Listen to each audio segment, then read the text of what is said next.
محمد رسول الله عليه صلاة الله وآله والأحبة لا إله إلا الله محمد رسول الله عليه أعوذ بالله السميع العليم من الشيطان الرجيم بسم الله الرحمن الرحيم السلام عليكم ورحمة الله وبركاته.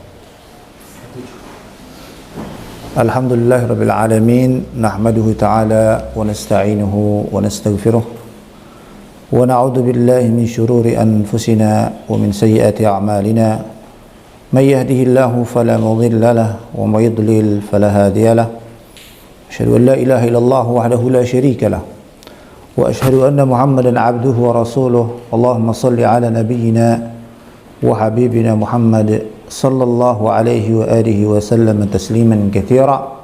Amma ba'd. Qad qala Allah jalla jalaluhu fi kitabihi asy-syarif. A'udzu billahi minasy syaithanir rajim. Qul in kuntum tuhibbuna Allah fattabi'uni yuhibbukum Allah wa yaghfir lakum dhunubakum wallahu ghafurur rahim. Wa qad qala an-nabiy sallallahu alaihi wa alihi wasallam la yu'minu ahadukum hatta akuna ahabba ilaih min waladihi wa walidihi wan nasi ajma'in atau kama qala Nabi sallallahu alaihi wasallam. Bapak-bapak, para semua yang hadir ya dalam majelis ta'lim ini Al-Ma'arij, tentunya kita bersyukur kepada Allah Subhanahu wa taala terhadap segala kesempatan ya yang masih diberikan kepada kita. Karena hakikat daripada perjalanan daripada kehidupan kita adalah sejauh mana kesempatan itu masih ada ya. Kesempatan umur, kesempatan harta, kesempatan sehat kita ya. Kesempatan yang kemudian waktu itu masih kita bisa arahkan, pergunakan ya, untuk tentunya menapaki daripada keridhaan, menuju kepada keridhaan Allah Subhanahu wa taala.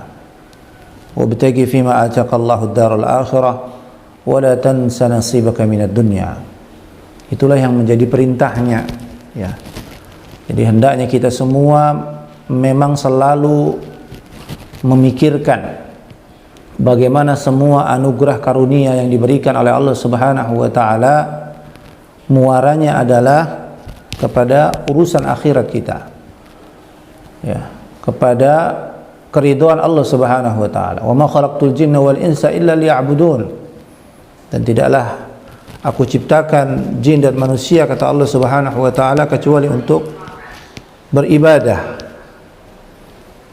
Sehingga hal ini tentunya menjadi evaluasi selalu ya, pada setiap diri kita untuk memperhatikan.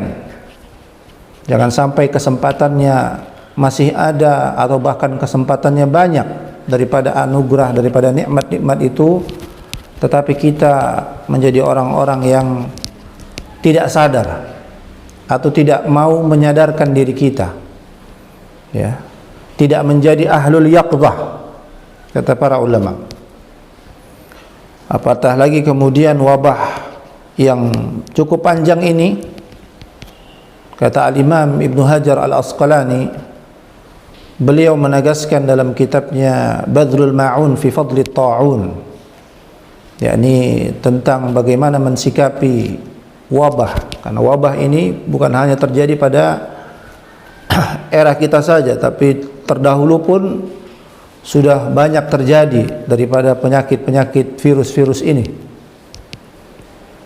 Nah, beliau menyatakan hendaknya seseorang menangkap daripada faidah hikmah terjadinya wabah, jika terjadinya wabah, adalah untuk kemudian mereka betul-betul memendekkan angan-angan mereka terhadap dunia.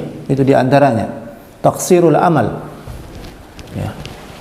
Pendekkan angan-angan kita, sudahilah terlalu ambisi kita terhadap urusan dunia ini. bukan tidak boleh, ya, bukan merasa tidak butuh, berbeda. Artinya segera menyadarkan diri kita, jangan sampai urusan-urusan dunia ataupun kemewahan dunia ini hanya membuat kita menjadi orang-orang yang terbukti masih lalai atau bahkan meninggalkan atau bahkan yakni tidak mengutamakan daripada urusan-urusan ketaatan kita kepada Allah Subhanahu wa taala. Taqsirul amal wa tahsinul amal. Nah, di antara faidah wabah juga hendaknya kita mengingatkan diri kita untuk memperbaiki amal soleh kita, ibadah kita kepada Allah Subhanahu wa taala dengan sebaik-baiknya. Ya. Dengan benar, dengan cara yang benar, berilmu tentang ketaatan kepada Allah, dan ilmu yang paling utama, modal awal seorang itu berilmu dalam melakukan ibadah kepada Allah, dia betul-betul mengetahui ibadah itu adalah perintah Allah Subhanahu wa taala. Ya. Jadi berilmu tentang perintah-perintah Allah Subhanahu wa taala. Berilmu tentang bagaimana tuntunan, bagaimana sunnah, apa hal-hal yang diharamkan, apa hal-hal yang dimakruhkan dalam agama, maka ini perkara-perkara yang harus selalu dipelajari, harus selalu dimengerti, dipahami, ya, sehingga kita akan menjadi orang-orang yang memang terbukti akan selalu memperbaiki amal kita, amal soleh kita kepada Allah Subhanahu wa taala. Allah menegaskan, wa man taba wa amila salihah fa ulaika yatubu ila Allahi mataba. Ya. Karena memang ketika wabah melanda ataupun kesulitan-kesulitan hidup, apalagi banyaknya kematian yang kita persaksikan di muka bumi ini, maka tentunya di situ pastinya ada teguran, ya, ada sikap hati dan perilaku yang mengundang murkanya Allah Subhanahu wa taala. Maka seluruh hamba Allah Subhanahu wa taala yang masih mendapatkan kesempatan hidup, hendaknya mereka memastikan bertaubat kepada Allah Subhanahu wa taala.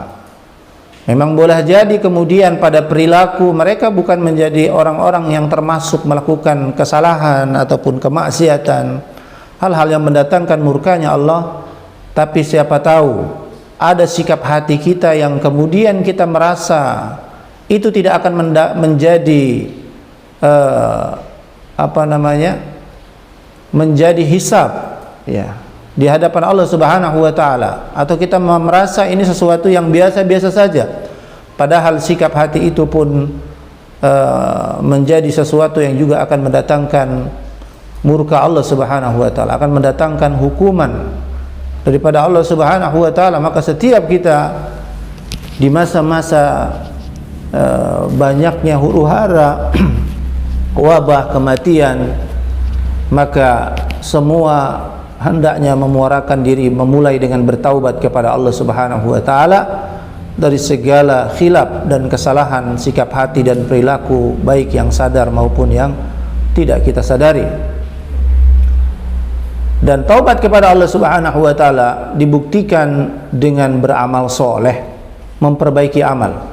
Wa man taba, barang siapa yang dia bertaubat, ya, wa amila salihah, dan pastinya dia kemudian mengisinya, memperbaikinya dengan amal soleh juga, mengikutinya dengan banyak melakukan, menambah amal soleh, fa innahu yatubu ilallahi mataba, maka sesungguhnya pada keadaan itu mereka adalah orang-orang yang benar-benar bertaubat kembali kepada Allah Subhanahu wa taala.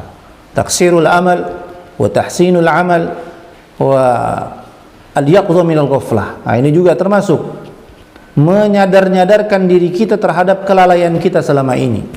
Maksudnya bagaimana? Yakni pada segala perkara yang kita lakukan, mungkin kalau dipresentasikan lebih banyak lupanya, lebih banyak lalainya dalam zikir kepada Allah, dalam lingkaran yakni ingin mengharap cintanya Allah, ingin berada pada tanda-tanda yang memang itu adalah bukti cinta kita kepada Rasulullah SAW, karena hal ini juga menjadi barometer keimanan seseorang di hadapan Allah Subhanahu wa taala. Ya. Dan inilah yang menjadi tema pembahasan kita. Ya. Kemarin saya menyampaikan judulnya ngaku cinta kepada Nabi tapi tidak ittiba. Ya, ngaku cinta tapi tidak ittiba. Ittiba itu apa? Mengikuti. Ya. Mengikuti seseorang yang dicintai. Ya. Ini juga pernah diviralkan oleh salah seorang dai, ya. Jadi orang yang mengaku cinta tapi tidak ittiba, maka sesungguhnya cintanya itu gombal, ya. Gombal itu apa gombal itu? Ya, apa bahasa Indonesia atau bahasa Jawa itu? Ya, intinya itu adalah cintanya tipu-tipu. Ya, kalau kata orang timur tipu-tipu itu. Ngaku cinta tapi tidak ada bukti cintanya.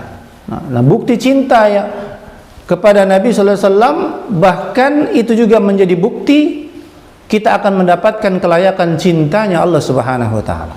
Ya.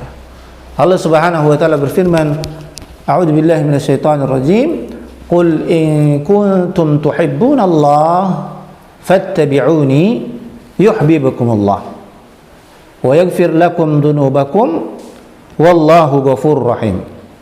Allah Subhanahu wa taala menegaskan, qul, katakanlah, ya. Bahkan pada ayat ini Nabi disuruh memberikan penegasan kepada umatnya. Katakanlah kepada mereka, in kuntum tuhibbunallah, jikalau kalian memang mengaku, ya. Jadi ini masih sebelah pihak ini, ya, pengakuan cintanya, ya. Jangan sampai cintanya bertepuk sebelah tangan. Nah, itu kalau kata anak-anak milenial, ya. Cintanya bertepuk sebelah tangan kalau tidak memenuhi syarat dan ketentuannya. Allah menyampaikan, qul in kuntum tuhibbunallah fattabi'uni, ya.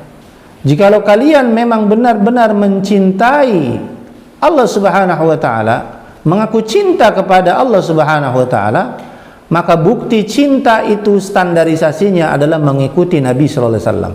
Ittiba, ya, fattabi'uni, maka ikutilah aku, yakni Nabi sallallahu alaihi wasallam. Yuhibbukumullah. Nah, di sini baru, ya, orang-orang yang mengaku cinta lalu dia membuktikan cintanya, ya, dengan mengikuti Nabi sallallahu alaihi wasallam, ya, dengan ittiba, ya, maka yuhibbukumullah, itulah orang-orang yang akan diakui cintanya oleh Allah Subhanahu wa taala.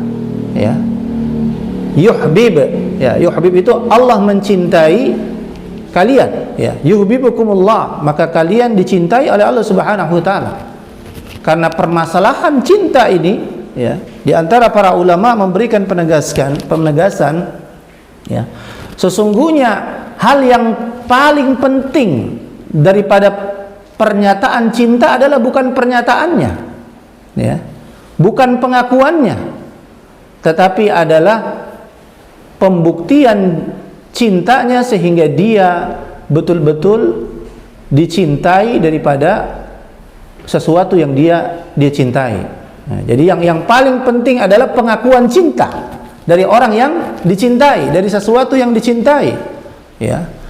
Jadi ketika kita menyatakan, ditanya cinta kepada Allah, cinta kepada Rasulullah sallallahu alaihi wasallam, ya, maka harus segera melihat kepada diri sejauh mana, ya, kita akan mendapatkan kelayakan cinta itu. Jangan-jangan hanya cinta omong kosong belaka, ya, cinta latah, ya, kalau orang Betawi, latah aja gitu, ya, suka-suka dia bilangnya begitu. Dia hanya pengulangan-pengulangan yang tidak memberikan makna, ya. Maka ittiba kepada Nabi sallallahu alaihi wasallam adalah sesuatu yang betul-betul harus diretas bagi setiap pribadi, dan itu adalah bukti cinta kita kepada Nabi sallallahu alaihi wasallam, dan sekaligus itu juga menjadi ukuran kelayakan kita mendapatkan cintanya Allah Subhanahu wa taala, ya. Oleh karenanya kemudian ini di bulan Rabiul Awal, ya, sebagian besar kaum muslimin terutama di negeri kita ini, ya, banyak lebih mensyiarkan pernyataan cintanya kepada Nabi sallallahu alaihi wasallam dengan mengambil momen Maulid Nabi sallallahu alaihi wasallam, ya, kelahiran Nabi sallallahu alaihi wasallam, yang, ya, kita juga perlu berwawasan tentang itu. Para ulama pun masih berselisih tentang tanggal kelahiran Nabi sallallahu alaihi wasallam, ya. Tetapi yang perlu kita camkan, para ulama ahli sejarah dan ahlul hadis justru mereka bersepakat tentang kewafatan Nabi SAW itu di tanggal 12 Rabiul Awal, ya, pada waktu itu. Maka ini momen ini kemudian kita pun tidak ada salahnya untuk mengingatkan, menasihatkan kepada diri kita semua. Artinya yang mungkin terbiasa mensiarkan di setiap bulan Rabiul Awal untuk mengungkapkan, menyatakan cintanya kepada Nabi SAW, maka hendaknya dia mengintrospeksi, jangan sampai pengulangan-pengulangan itu ataupun itu hanya sebatas ucapan, ya, hanya sampai kepada ucapan-ucapan yang tidak melahirkan bukti dia ittiba, ya, bukti mengikuti Nabi SAW secara totalitas, secara keseluruhannya, ya. Karena Nabi sallallahu alaihi wasallam sebagai uswatun hasanah, suri tauladan, yang beliau betul-betul telah memberikan contoh kepada kita, ya. Dari urusan kamar mandinya sampai urusan negaranya, dari mulai bangun tidurnya sampai tidur lagi, semua ada tata cara, ada tuntunan daripada Nabi SAW. Maka orang-orang yang kemudian, kita semua yang mengaku cinta kepada Nabi SAW, di sini ada kesempatan yang banyak, ya, untuk mengambil bukti cinta kita kepada Nabi Sallallahu Alaihi Wasallam dengan mengikuti seseorang yang kita cintai itu. Ya, dan bahkan kalau kita kemudian melihat daripada ayat-ayat Allah Subhanahu wa taala di dalam hal menegaskan bagaimana seorang yang mengaku beriman, mengaku bertauhid kepada Allah Subhanahu wa taala, ketika dia tidak terbukti sungguh-sungguh dalam sikap hati dan perilakunya, atau bahkan secara sadar ataupun tidak sadar terjerumus kepada hal-hal yang mengundang, ya, ada potensi untuk tidak sopan ataupun bahkan melecehkan Nabi sallallahu alaihi wasallam, maka ini akan mendatangkan kebinasaan, ya, akan mendatangkan kerugian besar. Allah Subhanahu wa taala berfirman dalam Quran surah Al-Hujurat, ya, a'udzubillahi minasyaitonir rajim. Ya ayyuhalladzina amanu la tarfa'u aswatakum fawqa sautin nabi. Wahai orang-orang yang beriman, ya. Kalau di sini menyeru, memperingatkan kepada orang-orang yang sudah mengaku beriman. Di antara riwayat ayat ini, ya, itu di asbabun nuzul ayat tersebut turun pada waktu ada terjadi satu perdebatan yang sangat alot mungkin di antara Abu Bakar dan Umar, dan kedua orang ini adalah sahabat terbaik Nabi SAW, ya. Nah, dari saking asiknya mereka berdiskusi, ada perdebatan itu, yakni kemudian mereka tidak sadar meninggikan suara mereka padahal di situ ada Nabi SAW. Nah, ayat ini memperingatkan, la tarfa'u aswatakum, jangan kalian meninggikan suara kalian fauqa sautin nabi, di atas suara Nabi sallallahu alaihi wasallam, ya.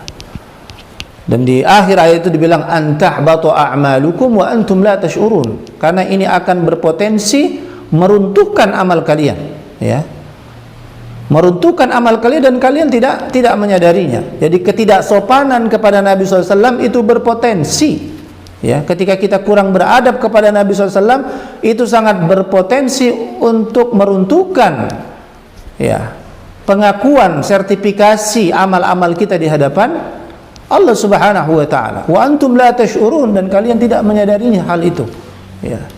Sehingga ini sangat rentan sekali sikap hati dan perilaku kita dalam memandang sunnah, tuntunan Nabi sallallahu alaihi wasallam, ya, yang beliau telah menyampaikannya lailuha kanahariha, ya, malamnya seperti siangnya, Pak, ya. Nabi menegaskan seperti itu, begitu terang benderangnya syariat ini. Nabi memberikan contoh itu, dan bahkan sahabat Abu Bakar As-Siddiq, beliau pernah menyatakan, yakni dia selalu menghitung dirinya untuk selalu melakukan apa yang telah dituntun oleh Nabi SAW sampai menjelang kematiannya. Dia mengintrospeksi itu, Pak, karena dia takut ketika ada satu amalan sunnah, ya, tuntunan daripada Nabi SAW yang beliau telah memberikan contoh, ya, kepada umatnya itu, Abu Bakar dia merasa khawatir itu akan meragukan, merusak bukti cintanya kepada Nabi SAW, dan itu menjadi barometer cintanya kepada Allah Subhanahu wa taala, ya. Begitu. Ya. Dan kalau kita coba merenungkan, Pak, para sahabat yang mulia, Abu Bakar dan Umar ini adalah orang yang paling mulia, ya. Umat, yakni dua orang ini adalah terpilih sahabat yang terbaik di masa Nabi SAW, yang sudah tidak perlu diragukan lagi loyalitas, ya, pengorbanan mereka, harta dan jiwa mereka, ya, untuk bersungguh-sungguh membela, meninggikan kalimat Allah Subhanahu wa taala bersama Nabi sallallahu alaihi wasallam, ya. Itu saja, Pak, mereka masih sempat pernah ditegur oleh Allah Subhanahu wa taala dengan ayat tadi, ya ayyuhalladzina amanu la tarfa'u aswatakum, ya. Mereka pernah ditegur oleh Allah Subhanahu wa taala karena Allah Subhanahu wa taala betul-betul menghitung setiap kita yang berpeluang, ya, yakni melakukan satu sikap hati dan perilaku, dan itu dalam pandangan Allah Subhanahu wa taala akan dianggap tidak sopan kepada Nabi sallallahu alaihi wasallam, ya, atau bahkan sampai kepada tahap melecehkan, waliyadzubillah, ya. Kita bisa menyaksikan, Pak, orang-orang di zaman ini yang sembarangan berbicara melecehkan Nabi sallallahu alaihi wasallam langsung kes, Pak. Kita mempersaksikan bagaimana keadaan mereka, ya. Bagaimana mereka dengan bangganya, yang mungkin dia dulu seorang muslim ataupun seorang yang muslimah, tetapi dengan bangganya dia mendeklarasikan kemurtadannya, ya. Dan itu kan kejadian-kejadian itu kita persaksikan, ya, pelecehan itu walaupun dia bahasanya membandingkan, yakni Nabi SAW dengan seseorang yang mungkin lebih dia rasa berjasa terhadap satu perjuangan, satu pergerakan, maka kemudian kita bisa persaksikan itu betul-betul mendatangkan murkanya Allah Subhanahu wa taala, ya. Nah, para sahabat yang mulia ini pernah berpotensi dalam sikap mereka itu dianggap oleh Allah tidak sopan kepada Nabi SAW, meninggikan suara, itu ditegur oleh Allah Subhanahu wa taala. Nah, sekarang pertanyaannya, apakah kemudian ayat ini sudah tidak berlaku lagi karena Nabi SAW sudah wafat? Apakah kemudian kita tidak berpeluang lagi untuk berlaku tidak sopan kepada Nabi SAW? Ya, sebagaimana yang terjadi pada para sahabat yang kemudian ditegur oleh Allah Subhanahu wa taala. Maka jawabannya, justru pada hari ini kita lebih berpeluang, Pak, ya, lebih besar, yakni kita terjerumus kepada kesalahan melecehkan Nabi SAW ataupun tidak sopan kepada Nabi SAW terhadap perkara apa?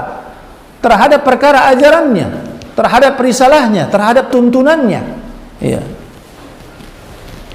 Dengan apa? Dengan kalau kemudian pada perjalanan ini kita dalam hal memandang sunnah Nabi SAW hanya sebagai satu pengetahuan, satu sejarah, ya, yang kita mungkin membicarakannya hanya sebatas pada majelis-majelis kita, lalu tidak ada azam di dalam diri kita, ya, untuk menerapkan itu pada kehidupan kita sehari-hari, kepada anak kita, istri kita, di rumah kita, di sekolah-sekolah anak-anak kita, pada negeri kita, ya. Maka bisa jadi kita terjebak terhadap satu sifat, ya, satu sikap yang menjadikan sunnah, tuntunan Nabi SAW hanya sebagai tontonan, ya. Itu kan pernah disampaikan oleh almarhum Zainuddin MZ, ya, dalam ceramahnya. Saya ingat dulu masih saya SMP itu, saya suka juga dengar ceramah beliau, ya. Istilah-istilah beliau itu betul-betul apa namanya, sangat menyentuh, ya. Dia bilang generasi yang menjadikan sunnah Nabi SAW itu hanya sekedar tontonan, bukan menjadi tuntunan, ya. Yang seharusnya tuntunan hanya menjadi tontonan, ya. Yang tontonan menjadi tuntunan, ya. Di hal-hal pengetahuan secara umum, tradisi misalnya, ataupun kebiasaan-kebiasaan satu suku, bangsa, negara yang lain, yang padahal itu hanya seharusnya menjadi pengetahuan saja, ya, hanya sekedar tontonan saja, ya. Tapi waliyadzubillah pada era ini kita persaksikan malah seolah-olah itu menjadi tuntunan, ya. Tetapi yang tuntunan hanya sekedar menjadi pembahasan dunia literasi, majelis-majelis ilmu, tapi belum tampak tuntunan itu betul-betul menjadi tuntunan, ya. Maka hal ini jangan sampai kita terjebak, ya.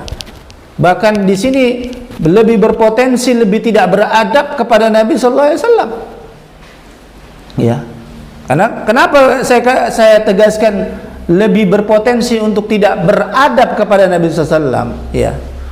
Maka coba kita bandingkan para sahabat, ya, yang mulia, mereka sudah begitu loyalnya bukti perjuangannya berjihad menegakkan kalimat Allah bersama Nabi SAW.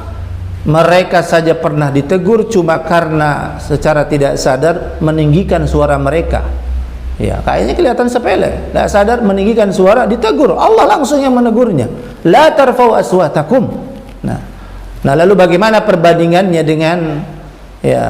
dengan kita pada saat ini, yang di situ semua tuntunan Nabi SAW sudah lailuha kanahariha, ya. Bahkan hadis-hadis Nabi SAW itu sudah semua tertulis dalam kitab-kitab hadis, ya. Bagaimana tuntunan Nabi SAW, ya, dalam kesehariannya, bagaimana di pasarnya, bagaimana dalam keluarganya, dalam bagaimana bernegaranya, bagaimana aturan-aturan itu semua sudah tersampaikan secara amanah dengan jalur-jalur periwayatan sanad yang kemudian betul-betul dipercaya, ya, sampai kepada kita. Dan seolah-olah ini menjadi hal yang selalu dihadapkan kepada kita, ya. Para sahabat yang tidak sengaja suaranya saja, tapi mereka bukti loyal kepada Nabi. Tetapi sekarang suara Nabi SAW itu masih ada pada risalahnya, pada hadis-hadisnya. Karena hadis-hadis Nabi SAW adalah merupakan ucapan, ya, min qaulin au fi'lin au takririn au sifatin, ya. Jadi semua ucapan, semua perilaku, semua bentuk sikap Nabi SAW mendiamkan sesuatu ataupun sifat secara jasadiyah dan akhlak yang ada pada Nabi SAW itu betul-betul telah terjelaskan sampai kepada kita dalam kitab-kitab hadis itu. Maka seolah-olah di sini kita dihadapkan, misalnya, ya, pada hal yang paling kecil saja. Kita misalnya bangun tidur, ya, mulai bangun tidur tadi, ya, coba introspeksi, ya. Yani adakah kita memang sudah betul-betul mempraktekkan membaca doa bangun tidur? Nah, ini dari yang kecil ini, ya. Karena bangun tidur itu sudah dicontohkan oleh Nabi sallallahu alaihi wasallam, ya. Dan bagi kita yang kemudian sudah banyak sudah hafal doanya, maka ini seolah-olah Nabi nyampaikan bangun tidur itu seperti ini, ya, baca doa dulu, ya, sebelum melakukan hal yang lain, ya. Nah, kita seolah-olah cuek terhadap kesempatan pengetahuan itu. Nah, ini sikap hati kita ini akan berpengaruh terhadap amaliyah kita selanjutnya di hadapan Allah Subhanahu wa taala. Walaupun dalam kacamata fikih, ya, sunnah itu kan apa? Dikerjakan berpahala, ditinggalkan tidak apa-apa, itu dalam bahasan fikihnya. Tetapi kalau kita mau merenungkan dalil-dalil yang ada, ya, ketika seseorang itu dia punya tahu, punya sempat, ya, tinggal punya mau atau tidak, ini sikap hati ini yang dilihat oleh Allah, ya. Seorang itu sudah berilmu tentang tadi misalnya perkara bangun tidur, ya, kita sudah tahu bangun tidur itu ada doanya diajarkan oleh Nabi sallallahu alaihi wasallam, ya. Alhamdulillahilladzi ahyana ba'dama amatana wa ilaihin nusyur. Nah, itu berarti sudah punya tahu, ya. Lalu kita punya sempat, Pak. Artinya kita masih hidup, ya. Orang-orang yang masih hidup sekarang ini berarti dia selalu punya sempat untuk mengamalkan doa itu setiap bangun tidur. Tadi punya tahu, punya sempat. Nah, pertanyaannya adalah apakah dia memang punya mau untuk menerapkan itu dalam kesehariannya di awal dia selalu bangun tidur. Nah, ketika hatinya, sikap hatinya ini tidak betul-betul ada merencanakan ataupun melakukan sesuatu kesungguhan yang membuat dia akan dimudahkan oleh Allah untuk mampu melakukan hal itu. Nah, itu berawal daripada hati kita, ya, daripada azam hati kita ini. Ketika kita punya tahu tentang satu kebaikan, satu sunnah, satu ketaatan, ya, kepada Allah Subhanahu wa taala daripada tuntunan Nabi sallallahu alaihi wasallam, maka itu buahnya ada ketaatan. Maka sejauh itulah kemudian Allah akan mengukur kita, ya, apakah hati kita menjadi orang-orang yang memang punya niat untuk mau mengamalkannya, ya. Makanya di ayat selanjutnya Allah Subhanahu wa taala menegaskan, innalladzina yagudduna aswatahum 'inda Rasulillah. Inilah kemudian, ya, Allah Subhanahu wa taala menjelaskan bagaimana supaya kita dalam kehidupan sehari-hari ini tidak berpotensi terjebak kepada perkara yang dianggap itu tidak beradab kepada Nabi SAW, dan itu akan merusak daripada kualitas pengakuan keimanan kita di hadapan Allah Subhanahu wa taala. Itu mengancam, ya. Maka caranya bagaimana? Allah menyatakan, innalladzina yagudduna aswatahum 'inda Rasulillah. Nah, inilah, ya. Jadi orang-orang yang senantiasa mereka menundukkan suara mereka, ya. Jadi suara ini menjadi pondasi minimal, asas awalnya, modal awalnya, ukurannya. Ya, ukuran sangat mendasarnya. Setiap urusan kita itu harus selalu tunduk kepada apa yang telah diucapkan, apa yang telah dilakukan, apa yang menjadi sifat Nabi SAW secara jasadiah dan akhlaknya yang beliau telah tuntunkan kepada umatnya ini, ya. Maka ini selalu menjadi evaluasi kita. Jadi kita sebagai seorang yang bertauhid kepada Allah, bukti cinta kita kepada Nabi sallallahu alaihi wasallam, dan itu akan menjadi bukti pengakuan cinta kita, pengakuan cinta Allah kepada diri kita, ya. Maka ittiba itu menjadi metode yang selalu dituntut kepada masing-masing kita, ya, dengan menundukkan segala urusan kita. Artinya saya sedang melakukan misalnya perdagangan, ya, satu transaksi, maka dia hendaknya bersungguh-sungguh untuk berilmu daripada hadis-hadis Nabi SAW, atau bertanya kepada para ulama bagaimana biasanya Nabi ketika berdagang, bagaimana berbisnis di pasar, dan seperti adab-adabnya, hal-hal yang diharamkan, hal-hal yang dibolehkan, seperti apa. Nah, ini azam ini harus dia lakukan sehingga dia terbukti menjadi orang-orang yang menundukkan selalu, ya, sikap hati dan perilaku dan perbuatan mereka ingin mencontoh kepada Nabi SAW. Innalladzina yagudduna aswatahum 'inda Rasulillah, ya, orang-orang yang senantiasa menundukkan suara mereka di sisi Nabi SAW, ulaikal ladzina imtahanallahu qulubahum littaqwa. Mereka itulah orang-orang yang Allah menguji hati mereka, ya.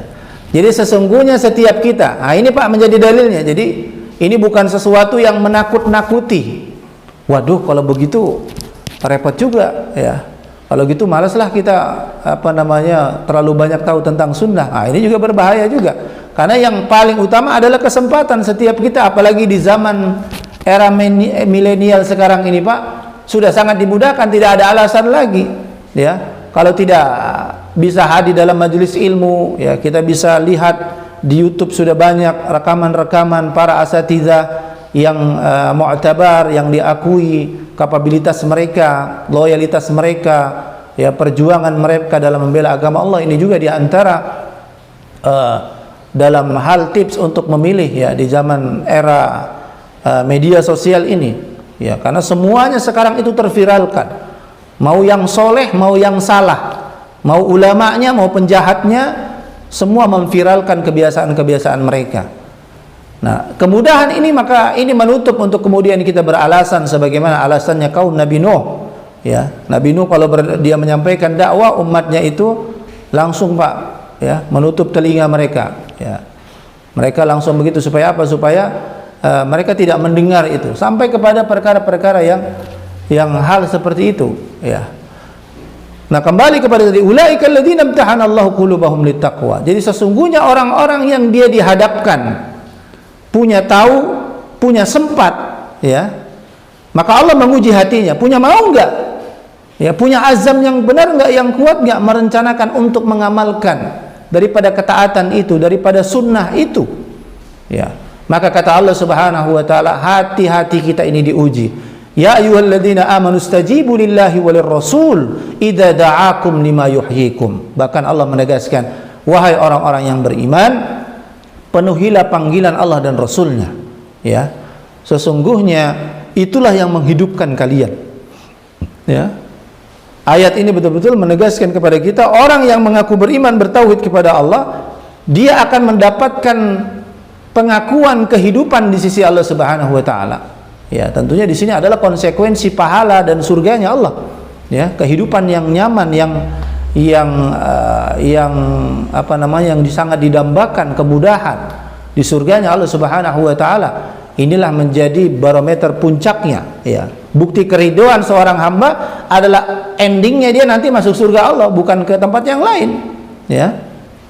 Nah, orang-orang ini kemudian semua kita akan diuji oleh Allah Subhanahu wa taala, hati kita itu. Ulaika alladzina imtahanallahu qulubahum littaqwa. Ujian ketakwaan, dia jadi masuk daripada ujian ketakwaan kepada Allah Subhanahu wa taala adalah sejauh mana kita dalam bersikap terhadap peluang-peluang amalan sunnah tuntunan Nabi sallallahu alaihi wasallam, yakni daripada perkara itu kita sudah mengetahuinya dan kita sudah mendapatkan kesempatannya, ya. Lalu bagaimana sikap hati kita? Apakah kita memang orang-orang yang merencanakan melakukannya, ya, bersungguh-sungguh, atau mau memaksa melakukannya? Nah, ini penting Pak, ya, karena dalam perkara ketaatan ini terkadang kita perlu memaksanya, ya, memaksa dalam ketaatan kepada Allah, mengkondusifkan diri, ya, dalam merencanakan ketaatan kepada Allah Subhanahu wa taala. Ini adalah sesuatu yang lebih baik daripada kita kemudian menunggu. Jadi istilahnya apa? Lebih baik mau dipaksa masuk surga atau ikhlas masuk neraka. Nah, ini Pak pilihannya, ya. Mau dipaksa masuk surga atau ikhlas masuk neraka. Maksudnya bagaimana? Mau dipaksa membiasakan diri, ya, dalam banyak melakukan amal soleh, sunnah-sunnah Nabi SAW, sehingga Allah mentabiatkan hati kita, ya, karena itu sikap hati dan perilaku kita diukur di hadapan Allah, dan Allah akan mentabiatkan. Kalau yang biasa melakukan sunnah, ya mungkin pada awalnya kayak terpaksa, masih tidak lepas daripada riyaknya, daripada ujubnya, tetapi dia istiqomah pada perkara itu, maka Allah mentabiatkan hatinya. Daripada seseorang yang menunggu ikhlas, ya, menunggu ikhlas itu artinya dia menunda-nunda amal soleh, ya, tapi kemudian dia menjadi orang yang su'ul khatimah karena menunda-nunda, ya, peluang dan sikap hati itu menjadi penilaian di hadapan Allah Subhanahu wa taala. Dia tahu ini sunnah, ya, dia sudah punya sempat, tapi hatinya tidak pernah punya mau, tidak punya semangat, tidak pernah mau memaksa kesungguhannya untuk mengamalkan sunnah-sunnah tersebut, yang padahal itu adalah bukti daripada cintanya kepada Nabi SAW, dan itu menjadi bukti kelayakan dia mendapatkan pengakuan cintanya daripada Allah Subhanahu wa taala. Hadirin kaum muslimin yang dirahmati Allah Subhanahu wa taala, sehingga ini mudah-mudahan, ya, bisa menjadi introspeksi, ya, secara menyeluruh, ya, secara totalitas kepada diri kita, ya. Coba kita mulai merasa-rasakannya, ya. Maka momen Rabiul Awal ini, ketika banyak di antara kaum muslimin lebih mensyiarkan pernyataan cintanya, maka nasihatkan kepada diri kita semua untuk membuktikan cinta itu, ya, dengan ittiba, ya, dengan mengikuti Nabi SAW, ya, dari urusan kamar mandinya sampai urusan negaranya, dan dari mulai bangun tidurnya sampai kita tidur kembali dan kita tidak bangun lagi, artinya sudah sampai ajalnya Dan inilah hal-hal yang perlu kita selalu mujahadahkan, ya. Ya, kita bersungguh-sungguh untuk memiliki punya tahu terhadap sunnah Nabi SAW, terhadap tuntunan hidupnya, ya, dalam sehari-hari, ya. Lalu kemudian juga kita selalu mengukur, mengintrospeksi diri kita ketika kita punya kesempatan, sudah punya tahu, punya sempat, maka hati ini dituntut, adakah kita menjadi orang-orang yang punya mau, ya, bersungguh-sungguh untuk melakukan daripada sunnah-sunnah itu. Wallahu ta'ala a'lam. Mudah-mudahan ini bisa memberikan manfaat buat kita semua. Wa sallallahu ala nabiyina Muhammad wa ala alihi wa sahbihi wasallam. Saya serahkan, mungkin ada yang ingin ditanyakan.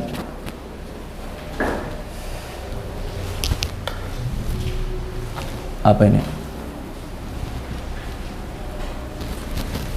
Atas ya. Baik. Assalamualaikum Ustaz. Waalaikumsalam.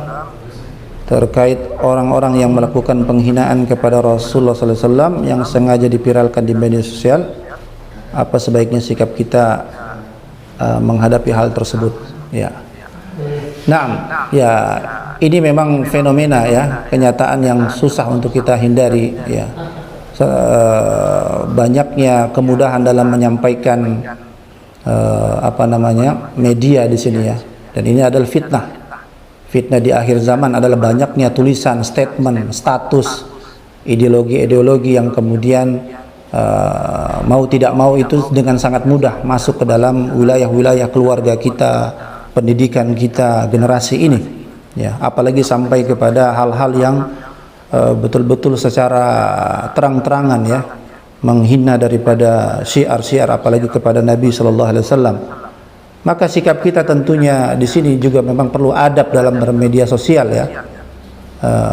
Mungkin kita berprasangka baik, ya, orang-orang yang kemudian dengan mudahnya ketika kita mendengar, memang lebih amannya ketika kita mendengar ada berita menerima misalnya dari WhatsApp, ya, tentang berita pelecehan kepada Nabi SAW ataupun hal-hal bukti penghinaan terhadap syiar-syiar agama Allah Subhanahu wa taala, maka lebih baik kita tidak perlu menjadi orang-orang yang turut, ya, mensiarkan itu, atau kalau paling tidak diedit saja.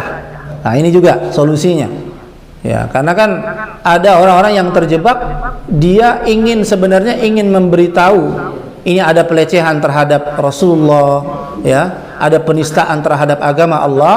Saking semangatnya dia cuma copy paste, ya, ternyata malah sebenarnya dia yang ikut memviralkan, ya. Karena apalagi di situ ada gambarnya misalnya, maka ini dihindari di antara adab-adabnya. Lebih baik kita ambil ringkasan beritanya. Kalau memang hanya ingin memberitahu, misalnya ada orang yang menghina Rasulullah, tidak perlu videonya misalnya disebarkan, ya, ketika ada orang yang membandingkan dengan satu tokoh Rasulullah SAW. Ini padahal perkara-perkara yang memang di zaman ini kita susah untuk menghindarinya, tapi ini juga perlu kita lebih cerdas, ya, dalam mensikapinya, ya. Dan tentunya di sini kembali kepada niatnya masing-masing, ya.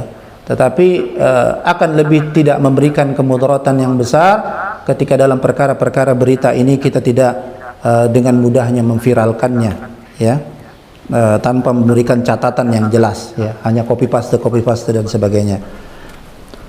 Yang kemudian dalam menjalankan amal ataupun menjalankan sunnah Rasul, kita dianjurkan untuk ikhlas karena Allah dan mengharap ridha Allah. Tapi apakah boleh kalau niatan yang muncul biasanya tidak banyak karena ingin mengharapkan pahala? Ya, itu tadi, ya, maka prinsip, ya, karena sikap hati itu akan menjadi nilai di hadapan Allah Subhanahu wa taala, ya. Maka tentunya bukan berarti tadi kan saya menyatakan lebih baik dipaksa masuk surga daripada ikhlas masuk neraka. Ya, artinya pada peluang ketaatan kepada Allah, pada amal soleh, tidak mengapa ketika kita memulainya itu harus memaksa diri kita. Ya, mungkin kita berawal daripada ikut-ikutan, ya, karena jamaah pengajian sudah banyak misalnya yang miara jenggot. Wah, kalau nggak miara jenggot nggak enak nih, ya, nggak dianggap satu grup gitu, ya, ataupun pakai celana di atas mata kaki ataupun hal-hal yang zahir, ya. Tetapi di sini di antara nasihatnya para ulama, orang-orang yang baru terbiasa mengamalkan sunnah terhadap hal-hal yang zahir terhadap jasadiah ini, hal-hal yang tampak, maka dia harus selalu menasihati dirinya, ya, untuk kemudian melakukan itu atas dasar memang ingin mengikuti ittiba, bukti cintanya, ingin mengharapkan pahala daripada Allah Subhanahu wa taala. Dia harus selalu mengevaluasi dirinya. Dan caranya tentunya dia beristighfar ketika dia memang melakukan itu, ya, lalu ingin mendapatkan pujian misalnya dan sebagainya. Nah, ini memang harus dilakukan. Tidak boleh kita meninggalkannya. Nah, ini juga, ya. Justru, ya, kata para ulama, kaidahnya itu orang yang punya tahu, punya sempat, ya, dalam melakukan ketaatan kepada Allah, ya, lalu karena dengan alasan takut dipuji atau takut dibilang ria, ya, takut terhadap perkara-perkara yang dia belum lulus dalam hal hatinya, lalu dia meninggalkannya, ya, justru kata para ulama, ini seseorang ini telah berbuat ria, ya. Karena definisi ria itu, ya, bukan hanya secara zahir dia ingin mendapatkan pujian daripada makhluk Allah Subhanahu wa taala, tetapi perbuatan yang di situ dia meninggalkan ketaatan, ya. Jadi harusnya dia ini melakukan amal soleh, tapi karena takut dibilang ria, dia justru tidak melakukan amal soleh itu. Dalam hatinya lalu ada dialog seperti itu, ya. Maka terapinya adalah kita tetap harus memaksa melakukannya. Ya, misalnya ingin bersodakoh, ya, ketika sodakoh mungkin tahu ada orang yang lihat, ya, kita masukkan 10.000, ya, maka diantara para ulama menganjurkan terapinya itu coba kita memasukkan lebih daripada 10.000, 20.000 ketika tidak ada orang lain untuk mengobati hati kita itu, ya. Nah, itu cara bukti kesungguhan kita. Jadi bukan malah kita meninggalkan ketaatan itu, yang justru kita sebenarnya jatuh kepada sikap, ya, bagian daripada sikap ria, yakni meninggalkan ketaatan, ya, ketaatan kepada Allah karena disebabkan persepsi-persepsi daripada jebakan-jebakan makhluk. Memang, ya, ini kemudian iblis dan bala tentaranya sangat halus sekali, ya, dalam membungkus keadaan-keadaan ini, sehingga kita menjadi orang-orang yang padahal punya tahu, punya sempat, tapi hati kita tidak juga terbukti punya mau, sehingga kita menjadi orang-orang yang sulit dalam mengamalkan sunnah-sunnah dan ketaatan-ketaatan kepada Allah Subhanahu wa taala. Wallahu taala alam. Ya, tidak ada lagi? Ya. Cukup? Baik. Insyaallah kita akhiri dengan berdoa kepada Allah Subhanahu wa taala. A'udzu billahi minasyaitonir rajim. Bismillahirrahmanirrahim. Alhamdulillahirabbil alamin. Allahumma shalli ala nabiyyina Muhammadin wa ala alihi wa ashabihi ajma'in. Allahumma ighfir lil muslimina wal muslimat wal mu'minina wal mu'minat al ahya'i minhum wal amwat innaka sami'un qaribun mujibud da'wat wa ya qadiyal hajat. Rabbana iftah bainana wa bain qaumina bil haqq wa anta khairul fatihin.